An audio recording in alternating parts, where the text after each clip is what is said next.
ತಕ್ಕೊಳ್ತಾ ಇರೋದು.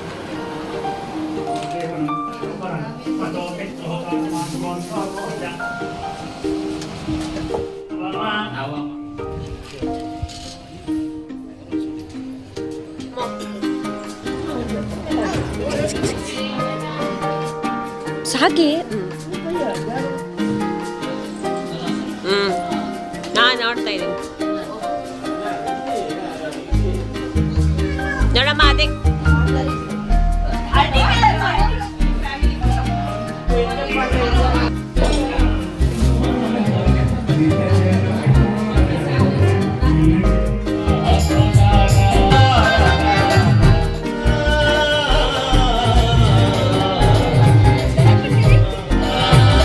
Hi friends, welcome back to my channel. So ಇವತ್ತಿನ ವ್ಲಾಗಲ್ಲಿ ನಮ್ಮೂರಿನಲ್ಲಿ ಎಲ್ಲರೂ ಸೇರಿದಾಗ ಕಳೆದ ಆ 2 ದಿನಗಳ ಸುಂದರ ಮೆಮೊರೀಸ್ಗಳನ್ನ ನಾನು ನಿಮ್ಮ ಜೊತೆ ಶೇರ್ ಮಾಡ್ಕೊಳ್ತಾ ಇದ್ದೀನಿ.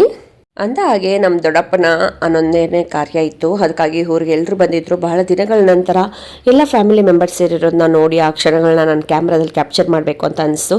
ನಿಜ ಹೇಳಬೇಕಂದ್ರೆ ನಾನು ಮೊದಲಿನಿಂದನೇ ವ್ಲಾಗ್ ಸ್ಟಾರ್ಟ್ ಮಾಡಬೇಕು ಅಂತ ಪ್ಲ್ಯಾನ್ ಮಾಡಿರಲಿಲ್ಲ. ಹಾಗಾಗಿ ನಾವು ಊರಿಗೆ ಹೇಗೆ ಹೋದ್ವಿ, ಏನಾಯಿತು ಅದನ್ನೆಲ್ಲ ನಾನು ಫಸ್ಟಿಂದ ರೆಕಾರ್ಡ್ ಮಾಡ್ಕೊಂಡಿಲ್ಲ. ಊರಿಗೆ ಹೋದ್ಮೇಲೆ ಎಲ್ಲರೂ ಒಟ್ಟಿಗೆ ಸೇರಿ ಮಾತಾಡ್ತಾ ನಗಾಡ್ತಾ ಇದ್ದಾಗ ತುಂಬ ಖುಷಿ ಆಯಿತು.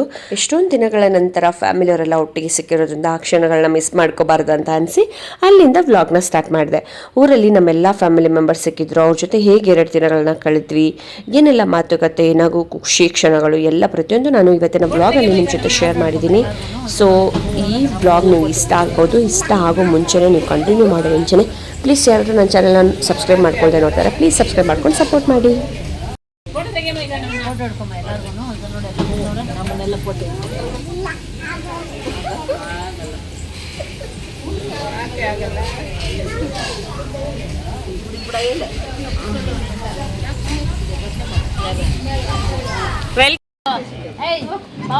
ನಾನು ಹೇಳಿದ್ರು ನಿಮ್ಮ ತಮ್ಮನಿಗೆ ಬಾವ ಹಿಂಗ್ ಮಾಡ್ತದಂತ ಚಟ್ನಿ ಹೇಳ್ತೀನಿ. ಚಟ್ನಿ ಮಾಡಿದ್ದೀನಿ ಹೇಳಿದ್ರು ನೆನ್ತಾ ಇಲ್ಲ ಅಪ್ಪ, ನೆನ್ತಾ ಇಲ್ಲ. ಅಲ್ಲಿ ಅಕ್ಕಪಕ್ಕದವರೆಲ್ಲ ಹೋಗಿದ್ದಂತೆ ಚಟ್ನಿ ಕೇಳ್ಕೊಂಡು ಕೇಳು ಏನೇನ್ ಆಗ್ಬೋದಂತ ಕೇಳು.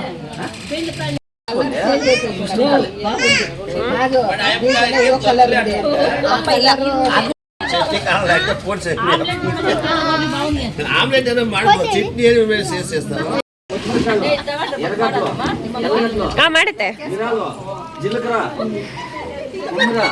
శనగిట్లు శనగపప్పు అంతా బాండేసి వాడుకోవాలి.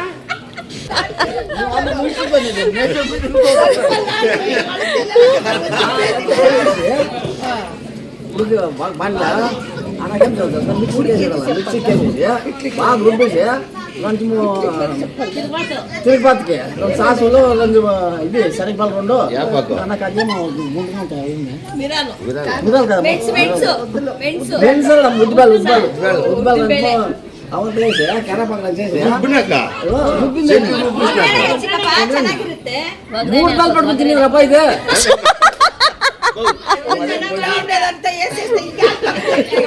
ಆಮೇಲೆ ಪಲ್ಯ ಮಾಡೋದು ಈ ಸ್ವಲ್ಪ ಫ್ರಿಜ್ನಾಗ ತಂದು ಮಾಡ್ಬಿಟ್ಟಿರ್ತಾರ, ಅವಳು 1 ವಾರ 15 ದಿವಸ ಅದನ್ನು ನೋಡೋದಿಲ್ಲ. ಎತ್ತಿದ್ದೆ ಬಿಸಾಕ್ಬಿಡ್ತಾವೆ. ನಾನೇನು ಮಾಡ್ತೀನಿ, ಇಲ್ಲಿ ಬಿಸಾಕ್ಬಿಡ್ತಾವೆ ಅಂದ್ಬಿಟ್ಟು ಎಲ್ಲ ಜಿಕ್ಬಿಟ್ಟು ಕ್ಲೀನಾಗ ಎಲ್ಲ ಸಣ್ಣ ಕಟ್ ಮಾಡಿಬಿಟ್ಟು ಕ್ಯಾರೆಟು ಲೋಕಲ್ಲು ಬೆಟ್ರೋದು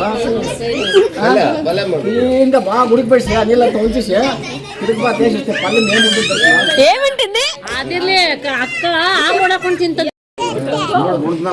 ದಡಪ್ಪ ನೀನ್ ಚಟ್ನಿ ಸರಿ ಮಾಡಿಲ್ಲ ದಡಪ್ಪ. ಬಾವ ಇವಳಗಂತ ಹೇಳ ಬಾವ ಚಟ್ನಿ ಮಾಡೋದು ಬೇಡ ದಡಪ್ಪ, ನಾನು ಕೇಳಿಸ್ಕೊಂಡು ಮಾಡ್ಕೊಂಡಿದ್ದೀನಿ. ಬೇಡ ಬೇಡ ಸುಮ್ಮನೆ ಇರೋ, ಬಾಯ್ಲ್ ಅನ್ಸೋಟೆ ಇಟ್ಕೊಳ್ಳೋಣ. ನೀನು ಕಾಣಿಸಲ್ವಾ?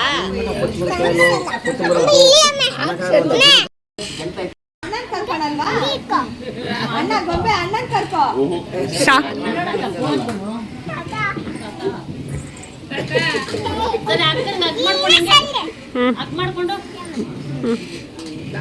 Next pass.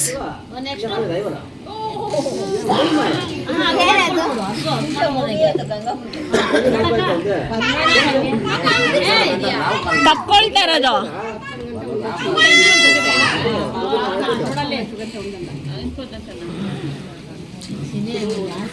ಇನ್ನು 11ನೇ ದಿನ ಕಾರ್ಯ ಬಂದಿತ್ತು, ಶನಿವಾರ ಬಿದ್ದಿತ್ತು. ಸೊ ಅದಕ್ಕೋಸ್ಕರ ಯಾರೂ ನಾನ್ ವೆಜ್ ತಿನ್ನಲ್ಲ. ಅಂದರೆ ನಮ್ಮ ಅಪ್ಪ ಮನೆ ಕಡೆ ನರಸಿಂಹಸ್ವಾಮಿ ಮನೆ ದೇವರು. ಸೊ ಅದಕ್ಕೋಸ್ಕರ ಯಾರು ಶನಿವಾರ ಹೊತ್ತು ನಾನ್ ವೆಜ್ ತಿನ್ನಲ್ಲ. ಸೊ ಅವತ್ತಿನ ದಿನನೇ 11ನೇ ದಿನ ಬಿದ್ದಿರೋದ್ರಿಂದ ವೆಜ್ನ ಮಾಡಿಸ್ತಾ ಇದ್ದೀವಿ ಅಡುಗೆ. ಭಟ್ರನ್ನ ಕರೆಸಿದ್ವಿ, ಅಂದರೆ ಭಟ್ರು ಅಡುಗೆ ಮಾಡ್ತಾ ಇದ್ದಾರೆ. ಈ ಕಡೆ ಅವ್ರು ಸಪ್ರೇಟಾಗಿ ಪ್ರತಿಯೊಂದು ಕೂಡ A to Z ಐಟಮ್ಸ್ ಎಲ್ಲ ಮಾಡ್ತಿರ್ಬೇಕಾದ್ರೆ ನಮ್ಮ ಫ್ಯಾಮಿಲಿ ಮೆಂಬರ್ಸ್ ಎಲ್ಲರೂ ಇನ್ನೇನು ಕೆಲಸ ಇರಲಿಲ್ವಲ್ಲ, ಎಲ್ಲರೂ ಕುತ್ಕೊಂಡು ಆರಾಮಾಗಿ ಮಾತಾಡ್ತಿದ್ವಿ. ನಮ್ಮ ದೊಡ್ಡಪ್ಪ ಮತ್ತು ನಮ್ಮಪ್ಪ ಮತ್ತು ಇನ್ನೊಬ್ಬರು ದೊಡ್ಡಪ್ಪ, ಅಂದರೆ 3 ಇರೋದು ಇವಾಗ. ಸೊ 5 ಜನದಲ್ಲಿ ಇಬ್ಬರು ಇಲ್ಲ ಇವಾಗ.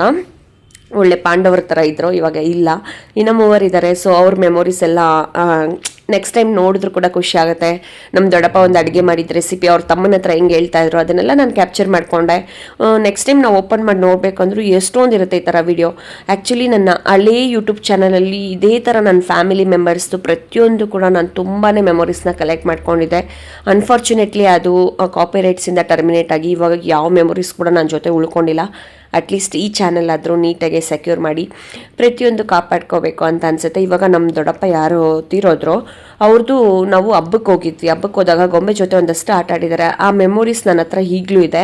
ಮೊನ್ನೆ ಅದನ್ನು ನೋಡ್ತಿದ್ರು ಎಲ್ಲರೂ, ಅಂದರೆ ನಮ್ಮಮ್ಮ ಆಗಲಿ ನಮ್ಮಪ್ಪ ಆಗಲಿ ಮೊನ್ನೆ ನಮ್ಮ ದೊಡ್ಡಪ್ಪ ಹಿಂಗೆ ಆಗಿದ್ದಾರೆ ಅಂದಾಗ ಅವ್ರನ್ನ ನೋಡಬೇಕು ಅಂದಾಗಲೂ, ಅವ್ರ ವಾಯ್ಸ್ ಕೇಳಬೇಕು ಅಂದಾಗಲೂ ಕೂಡ ಒಂದು ವೀಡಿಯೋ ಓಪನ್ ಮಾಡಿ ನೋಡ್ಬೋದು ಅನ್ನೋದು ನನ್ನ ಚಾನಲಲ್ಲಿ ಇದೆ ಅನ್ನೋದು ನನಗೆ ಸಖತ್ ಖುಷಿ ಇದೆ.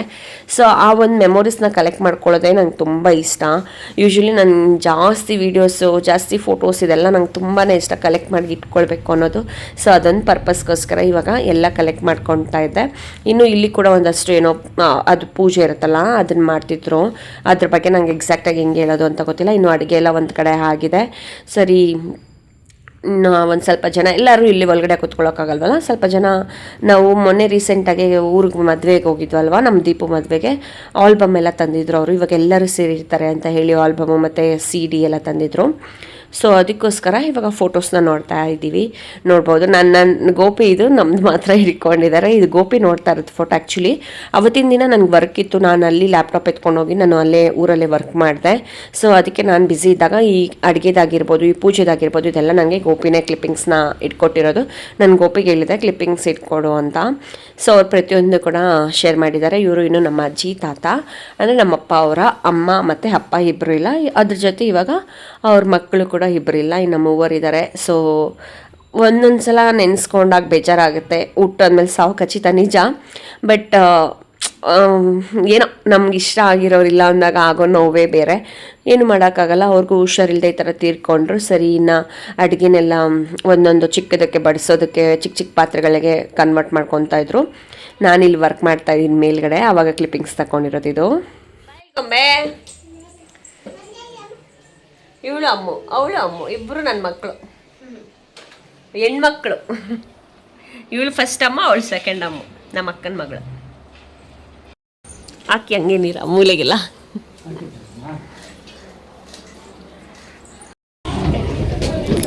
ನಡಿ ನೀನು ಹತ್ತು.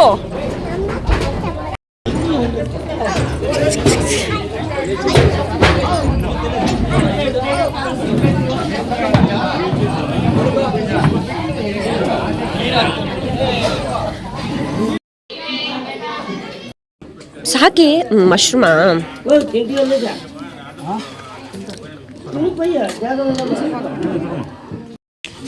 ನಾನು ಅದಕ್ಕೆ ಅವಾಗಲೇ ತಿಂದಿಲ್ಲ. ಇನ್ನು ಊಟ ಅಂತೂ ತುಂಬಾ ಚೆನ್ನಾಗಿ ಮಾಡಿದರು. ಯಾರು ಬಂದಿದ್ರು ಅವರು, ತುಂಬ ವೆರೈಟಿ ಆಫ್ ಡಿಶಸ್ ಇತ್ತು. ಮೈಸೂರು ಪಾಕ್, ಹಪ್ಪಳ, ಅನ್ನ, ರಸ ಮತ್ತು ಕಾಳು ಪಲ್ಯಗಳು, ಸಾಂಬಾರು, ತರಕಾರಿ ಸಾಂಬಾರು ಅಂತೂ ತುಂಬ ಚೆನ್ನಾಗಿತ್ತು. ಇನ್ನು ಚೆನ್ನಾಗಿತ್ತು ಅದೆಲ್ಲ. ಸರಿ, ಇನ್ನು ತಿಥಿ ಊಟಕ್ಕೆ ಸ್ವಲ್ಪ ಜನ ಬರಲ್ಲ. ಬಟ್ ಆದರೆ ಈ ನಮ್ಮ ದೊಡ್ಡಪ್ಪನ ತಿಥಿ ಊಟಕ್ಕೆ ಆಲ್ಮೋಸ್ಟ್ ನಾವು 100+ ಅಂತ ಮಾಡಿಸಿದ್ದು. ಅರೌಂಡ್ 100 ಮೆಂಬರ್ಸ್ ಆದರೂ ಬಂದಿದ್ರು. ಅಲ್ಲಿ ಕೆಳಗಡೆ ಜಾಸ್ತಿ ಜನ ತುಂಬೋಗಿದ್ರು. ಜಾಗ ಇರಲಿಲ್ಲ, ಯಾಕಂದರೆ ಕೆಳಗಡೆನೇ ಊಟ ಎಲ್ಲ ಸರ್ವ್ ಮಾಡ್ತಾ ಇದ್ದು. ಸರಿ, ಅದಕ್ಕೆ ನಾನು ಮೇಲ್ಗಡೆ ಕೆಲಸ ಮಾಡ್ತಿದ್ದೆ. ಇನ್ನು ಎಲ್ಲರದ್ದು ಆದಮೇಲೆ ಎಲ್ಲರೂ ಮೇಲೆ ಅವರು ಕೂಡ ಬಂದು ಈ ಥರ ಕ್ಯಾಸೆಟ್, ಅಂದರೆ ದೀಪು ಮದುವೆದು ವಿಡಿಯೋ ಹಾಕೊಂಡು ನೋಡ್ತಾ ಇದ್ರು. ನಾನು ಆವಾಗ ನಮ್ಮ ಫ್ಯಾಮಿಲಿದು ಮಾತ್ರ ಒಂದಷ್ಟು ಕ್ಲಿಪ್ಪಿಂಗ್ಸ್ನ ತಗೊಂಡಿದ್ದೀನಿ, ಯಾಕಂದರೆ ನಾನು ನಿಮ್ಗಳ ಜೊತೆ ಶೇರ್ ಮಾಡೋದಕ್ಕೆ. ಸೊ ಇವಾಗ ನಾವು ಬರ್ತೀವಿ, ನೋಡ್ಬೋದು ನೀವು, ನಾನು ಶೇರ್ ಮಾಡ್ತೀನಿ. ಅಪ್ಪ ಅಲ್ಲಿ ನೋಡಿ, ಇವಾಗ ನಾವು ಬರ್ತೀವಂತೆ. ಅಲ್ಲಿದ್ದೀವಿ ನೋಡಲ್ಲಿ. ನಾನು ನೋಡ್ತಾ ಇದ್ದೀನಿ ನೋಡಮ್ಮ, ಅದೇ ಕಲರೇ ಇವಾಗ. ಇನ್ನು ನಮ್ಮ ಕಡೆ ಯಾವ ಥರ ಅಂತಂದರೆ 11 ದಿವಸದ ಪುಣ್ಯದ ನೀರು ಅಂದರೆ ಇದೆಲ್ಲ ಹೋಮ ಎಲ್ಲ ಸುಟ್ಟಿದ್ಮೇಲೆ ನೀರು ಕೊಡ್ತಾರಲ್ಲ, ಅದಾದಮೇಲೆ ಅವತ್ತಿನ ದಿನವೇ ದೇವಸ್ಥಾನಕ್ಕೆ ಕರ್ಕೊಂಡೋಗಿ ಏನೋ ಒಂದು ಶಾಸ್ತ್ರ ಮಾಡ್ತಾರೆ. ಅಂದರೆ ಅವರು ಡೈರೆಕ್ಟ್ ಸ್ವರ್ಗಕ್ಕೆ ಹೋಗಲಿ ಅಂತ ಅಂದ್ಬಿಟ್ಟು ಏನೋ ದೇವಸ್ಥಾನಕ್ಕೆ ಕರ್ಕೊಂಡೋಗಿ ಏನೋ ಶಾಸ್ತ್ರ ಮಾಡ್ತಾರೆ. ಅದಕ್ಕೆ ಎಲ್ಲರೂ ಹೋಗ್ಬಿಟ್ಟಿದ್ರು, ಫ್ಯಾಮಿಲಿ ಮೆಂಬರ್ಸ್ ಅರೌಂಡ್ ಇಷ್ಟೇ ಜನ ಆಯ್ತಿದ್ದು. ನಾನು ಸರಿ ನನ್ನ ವರ್ಕ್ ಇತ್ತಲ್ವ, ನನ್ನ ಗೋಪಿಗೆ ಹೋಗಿದ್ರು, ಇಲ್ಲ ನನ್ನ ಕೆಲಸ ಇದೆ ನೀನು ಹೋಗ್ಬಾ ಅಂತ ಹೇಳಿ ಅವ್ರನ್ನ ಕಳಿಸಿದ್ದೆ. ಆಲ್ಮೋಸ್ಟ್ ಎಲ್ಲರೂ ಹೋಗಿದ್ರು, ಅಮ್ಮ ಅಪ್ಪ ಗೊಂಬೆ ಶಾಂತಿ ನಾಗು ಎಲ್ಲ ಪ್ರತಿಯೊಬ್ಬರು ಹೋಗ್ಬಿಟ್ಟಿದ್ರು. ಇನ್ನು ನಂದು ಕೂಡ ವರ್ಕ್ ಆಲ್ಮೋಸ್ಟ್ ಮುಗ್ದಾದ್ಮೇಲೆ ನಾನು ಕೂಡ ಸ್ವಲ್ಪ ಫ್ರೆಶ್ ಅಪ್ ಆಗಿ ಇವಾಗ ಆಲ್ಬಮ್ ನೋಡೋಕೆ ಕೂತ್ಕೊಂಡಿದ್ದೀವಿ. ಮತ್ತು ನಾನು ಸರಿಗೆ ನೋಡಿರಲಿಲ್ಲ, ಅಂದರೆ ಎಲ್ಲರೂ ನೋಡ್ತಿದ್ರಲ್ಲ, ಒಬ್ಬರು ಆದ್ಮೇಲೆ ಒಬ್ಬರು ನೋಡಲಿ ಅಂದ್ಬಿಟ್ಟು ಇವಾಗ ಎಲ್ಲರೂ ಒಟ್ಟಿಗೆ ಕೂತ್ಕೊಂಡಿದ್ದೀವಿ. ಚೆನ್ನಾಗಿತ್ತು ಒಂಥರ, ಎಲ್ಲ ಫ್ಯಾಮಿಲಿ ಮೆಂಬರ್ಸ್ ಸೇರಿದ್ದು. ಅವರು ಕೂಡ ಟೆಂಪಲ್ಗೆಲ್ಲ ಹೋಗಿ ಬಂದರು. ಬಂದಾದಮೇಲೆ ಇವಾಗ ಎಲ್ಲರೂ ಒಟ್ಟಿಗೆ ಮುಹೂರ್ತದ ಒಂದಿಬ್ಬರು ಮತ್ತು ರಿಸೆಪ್ಷನ್ ಒಂದಿಬ್ಬರು ಹಿಂಗೆಲ್ಲ ಇಟ್ಕೊಂಡು ನೋಡ್ತಿರೋದು ಚೆನ್ನಾಗಿ ಬಂದಿದೆ. ಫೋಟೋಸ್ ಕೂಡ ಚೆನ್ನಾಗಿ ಬಂದಿತ್ತು, ಅದನ್ನೆಲ್ಲ ನೋಡ್ಕೊತಾ ಇದ್ದೀವಿ.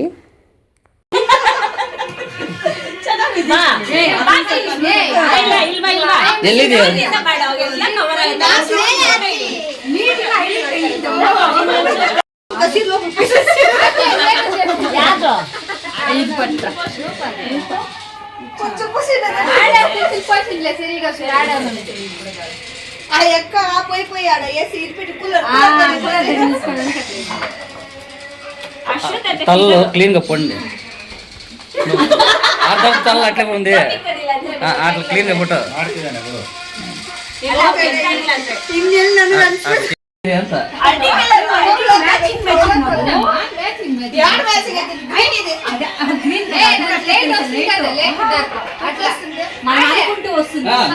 అది కలర్ చేంజ్ అయ్యి బరదు కలర్ చేంజ్ అయ్యి బరదు ಮ್ಯಾಚಿಂಗ್ ಆಗಲ್ಲ. ಚೆನ್ನಾಗಿದೆ ಎಲ್ಲ ಸ್ವೆಟ್ ಸುಮಿತ್ರಕ್ಕ ನಿದ್ದೆಯಿಂದ ಬಂದೈತೆ ಈ ಫೋಟೋದಲ್ಲಿ. ಸುಮಿತ್ರ ಬಂದ್ರು.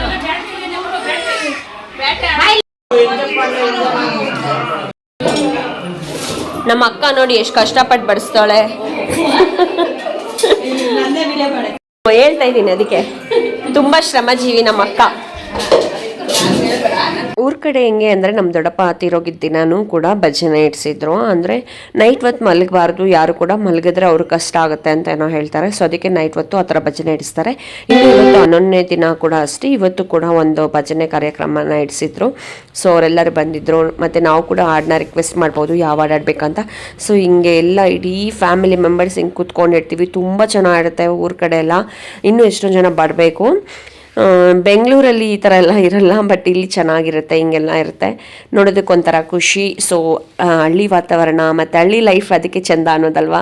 ನಂಗೆ ಸಖತ್ ಇಷ್ಟ. ಬೆಂಗಳೂರಲ್ಲಿ ಅಟ್ಲೀಸ್ಟ್ ಅಲ್ಲಿ ಡೆತ್ ಆಗಿದೆ ಅಂದರೂ ಕೂಡ ಒಂದು ಸ್ವಲ್ಪ ರೆಸ್ಟು, ಬ್ರೇಕ್ಫಾಸ್ಟು ಇದೆಲ್ಲ ಇರುತ್ತೆ. ಹೌದು, ಯಾರು ನೋವಲ್ಲಿರ್ತಾರೋ ಅವರಿಲ್ಲ. ನನಗನ್ಸಿದ್ದು ನಾನು ಡೈರೆಕ್ಟಾಗಿ ಹೇಳಿದ್ದೀನಿ. ಈ ಬೆಂಗಳೂರಿಗೂ ಹಳ್ಳಿಗೂ ತುಂಬ ತೀರಾ ಡಿಫ್ರೆನ್ಸ್ ಇದೆ ಅಂತ ನನಗನ್ನಿಸ್ತು. ತುಂಬ ಚೆನ್ನಾಗಿದೆ, ಅಲ್ಲೆಲ್ಲ ಪ್ರೋಗ್ರಾಮ್ಸ್ ಎಲ್ಲ ಮಾಡ್ತಾರೆ. ಈ ಥರ ಎಲ್ಲ ಭಜನೆ ಇಲ್ಲೆಲ್ಲ ಮಾಡಿಸೋಲ್ಲ. ನೈಟ್ ಹೊತ್ತು ಎಷ್ಟು ಸೌಂಡ್ ಇರುತ್ತೆ. ಇಲ್ಲಿ ಬೆಂಗಳೂರಲ್ಲಿ ಏನಾರು ಹಂಗೆ ಹಾಕ್ಬಿಟ್ರೆ ಪೊಲೀಸ್ಗೆ ಕಂಪ್ಲೇಂಟ್ ಕೊಟ್ಬಿಡ್ತಾರೆ, ನಿದ್ದೆಗೆ ಡಿಸ್ಟರ್ಬೆನ್ಸ್ ಅಂತೆಲ್ಲ. ಬಟ್ ಅಲ್ಲಿ ಆ ಥರ ಎಲ್ಲ ಇಲ್ಲ. ಈ ಥರ ಆಗಿದೆ ಅಂದರೆ ಎಲ್ಲರೂ ಅರ್ಥ ಮಾಡ್ಕೊತಾರೆ, ಒಗ್ಗಟ್ಟಿಂದ ಇರ್ತಾರೆ, ಖುಷಿ ಅದೆಲ್ಲ.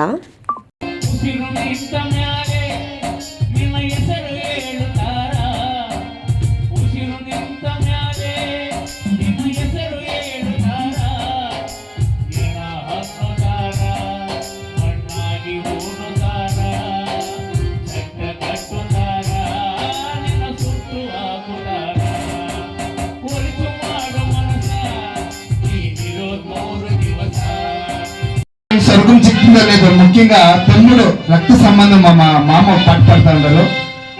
ಇನ್ನು ಇವರು ನಮ್ಮ ದೊಡ್ಡಪ್ಪ, ಅಂದರೆ ಇವರೇ ಇವರಲ್ಲ, ಅಂದರೆ ಇನ್ನೊಂದು ದೊಡ್ಡಪ್ಪ ಸ್ಟಾರ್ಟಿಂಗ್ ಅಡುಗೆ ರೆಸಿಪಿ ಹೇಳ್ತಾರಲ್ಲ, ಅವರು ಫಸ್ಟು, ಇವರು ಸೆಕೆಂಡು, ನಮ್ಮಪ್ಪ ಲಾಸ್ಟ್. ಹಿಂಗಿದೆ ಇವಾಗ ಇವ್ರ ಮೂವರಲ್ಲಿ. ಸರಿ ಅಂತ ಹೇಳ್ಬಿಟ್ಟು ಇವಾಗ ದೊಡ್ಡಪ್ಪ ಕೂಡ ಅವ್ರ ಅಣ್ಣಂಗೋಸ್ಕರ ಈ ಥರ ಹಾಡು ಆಡ್ತಾ ಇದ್ದಾರೆ. ಅಂದರೆ ಯೂಶ್ವಲಿ ಈ ಥರ ಹಾಡು ಆಡ್ತೀವಿ ನಾವು. ನಾನು ಕೂಡ ಹಾಡಿದ್ದೀನಿ, ಅಂದರೆ ಈ ಸಲ ಹಾಡಿಲ್ಲ, ನಮ್ಮ ಅಜ್ಜಿ ತೀರೋದಾಗೆಲ್ಲ ಹಾಡಿದ್ದೀನಿ. ಅಂದರೆ ಹಾಡಿದ್ರೆ ಅವ್ರು ಖುಷಿ ಆಗುತ್ತೆ ಅಂತ ಹೇಳ್ತಾರೆ. ಸೊ ಅದಕ್ಕೆ ದೊಡ್ಡಪ್ಪ ಕೂಡ ಹಾಡು ಹೇಳ್ತಾ ಇದ್ದಾರೆ. ಇನ್ನು ನಾನು ಸ್ವಲ್ಪ ರೆಸ್ಟ್ ಇರಲಿಲ್ವಲ್ಲ, ಫ್ರೈಡೇ ಬೇರೆ ಆಷಾಢ ಶುಕ್ರವಾರ ಮಾಡ್ತೀನಿ ನಾನು ಪೂಜೆ ಮಾಡೋದ್ರಿಂದ. ನಂಗೆ ನಿದ್ದೆ ಇರಲಿಲ್ಲ. ಮಾರ್ನಿಂಗ್ 5 o'clockಗೆ ಎದ್ದಿದ್ದೆ. ಸೊ ಅವತ್ತಿನ ದಿನ ಮತ್ತೆ ಹಂಗೆ ಹೋಲ್ ನೈಟ್ ಅವತ್ತು ವರ್ಕ್ ಇತ್ತು. ಅದಾದಮೇಲೆ ಮತ್ತೆ ಮಾರ್ನಿಂಗು ಡೈರೆಕ್ಟ್ ಹಂಗೆ ಕೆಲಸ ಮುಗಿಸ್ಕೊಂಡು ಮತ್ತೆ ಊರಿಗೆ ಹೋಗಿದ್ದು. ನಿದ್ದೆನೇ ಇರಲಿಲ್ಲ. ಮತ್ತು ನಂಗೆ ಸ್ಯಾಟರ್ಡೇ ಕೂಡ ವರ್ಕ್ ಇತ್ತು.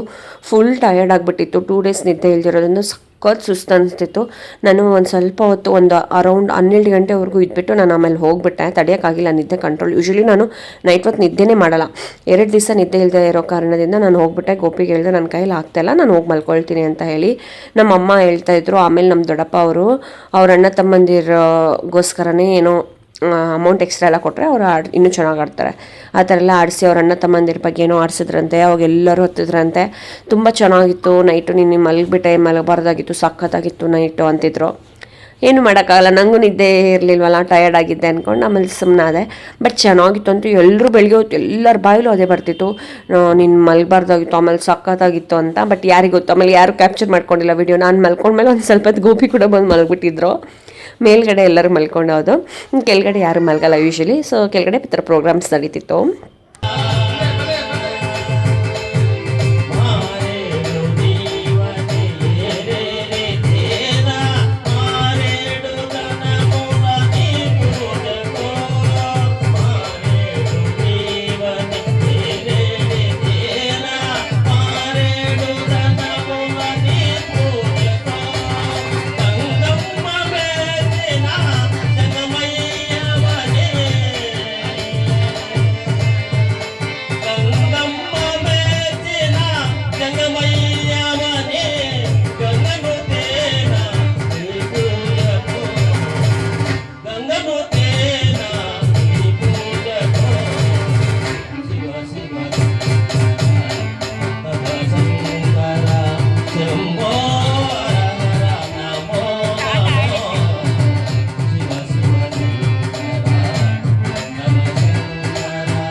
ಸೊ ಇವತ್ತಿನ ವ್ಲಾಗ್ ಇದಾಗಿತ್ತು. ಈ ವ್ಲಾಗ್ ನಿಮ್ಗೆ ಇಷ್ಟ ಆಗಿದ್ರೆ please like, share and comment. ನಾನು ಮೊದಲೇ ಹೇಳ್ದಂಗೆ ಪ್ಲೀಸ್ ನನ್ನ ಚಾನಲ್ನ ಸಬ್ಸ್ಕ್ರೈಬ್ ಮಾಡ್ಕೊಂಡು ಸಪೋರ್ಟ್ ಮಾಡಿ ಅಂತ ಕೇಳ್ಕೊಳ್ತೀನಿ. ನಿಮ್ಮ ಸಬ್ಸ್ಕ್ರಿಪ್ಷನ್ ನನಗೆ ತುಂಬಾ ಹೆಲ್ಪ್ಫುಲ್ ಅನಿಸುತ್ತೆ ಮತ್ತು ಮೋಟಿವೇಟ್ ಮಾಡುತ್ತೆ, ಇನ್ನೂ ಜಾಸ್ತಿ ಚೆನ್ನಾಗಿರೋ ವೀಡಿಯೋಸ್ನ ಕೊಡಬೇಕು ಅಂತ ಅನಿಸುತ್ತೆ.